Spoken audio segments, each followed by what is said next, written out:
Hello hello ಲಾಸ್ಯ ಅವರ ಯಾರು? Madam, ಇಲ್ಲಿ ನಿಮ್ ಹಸ್ಬೆಂಡ್ ರೋಡಲ್ಲಿ ಆಕ್ಸಿಡೆಂಟ್ ಆಗಿ ಬಿದ್ದಿದ್ರೆ ಮೇಡಮ್. ಏನಾಯ್ತು? ಗಾಡಿಗೆ ನಾಯಿ ಅಡ್ಡ ಬಂದ್ಬಿಟ್ಟು ಸ್ಕಿಡ್ ಆಗ್ಬಿಟ್ಟಿದ್ದಾರೆ ಮೇಡಮ್. ಬ್ಲಡ್ ಹೋಗ್ತಿದೆ, ಪ್ರಜ್ಞೆ ಇಲ್ಲ. ಸರ್, ನೀವ್ ಅವ್ರನ್ನ ಹಾಸ್ಪಿಟಲ್ ಅಡ್ಮಿಟ್ ಮಾಡಿರಿ. ನಾನಿವಾಗ ಮಲ್ಗಿದ್ದೀನಿ, ಬೆಳಗ್ಗೆ ಎದ್ದಿದ್ದೆ ಬಂದ್ಬಿಡ್ತೀನಿ.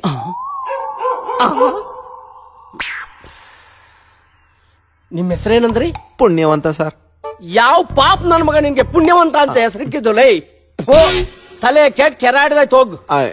ಇವಾಗ ಏನ್ ಮಾಡೋದು ಹೇಳಿ ಸರ್? ಡೈವರ್ಸ್ಗೆ ನಿನ್ ಹೆಂಡತಿಗೆ ಒಪ್ಪಿಗೆ ಇದೆಯಾ? ಇಲ್ಲ ಸರ್, ಡೈವರ್ಸ್ ಕೊಡೆ ಅಂದ್ರೆ ಅಯ್ಯೋ ಕೋರ್ಟ್ಗೆಲ್ಲ ಯಾವಳಲ್ಲಿ ತಲ್ ಹೋಗ್ರಿ, ಮುಂದಿನ ವರ್ಷ ನೋಡ್ಕೊಳ್ಳೋಣ ಅಂತಾಳೆ.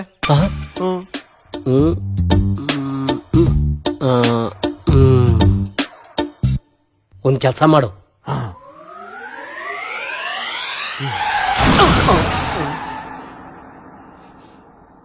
ನಾನೊಂದು ಡಿಸಿಷನ್ ಬಂದಿದ್ದೀನಿ. ಏನು? ಮನೆ ಕೆಲ್ಸಕ್ಕೆ ಯಾರನ್ನಾರ ಇಡೋಣ ಅಂತ. ಇವತ್ ಬುದ್ಧಿ ಬಂತ?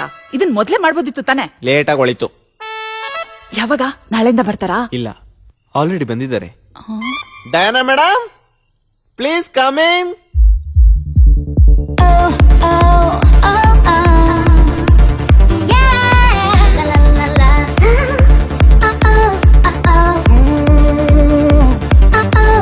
Hi. Madam work from home, ಇನ್ಮೇಲೆ ಇಲ್ಲೇ ಇರ್ತಾರೆ. ಮೇಡಮ್ ಮನೆಯಲ್ಲ ಓಕೆನಾ?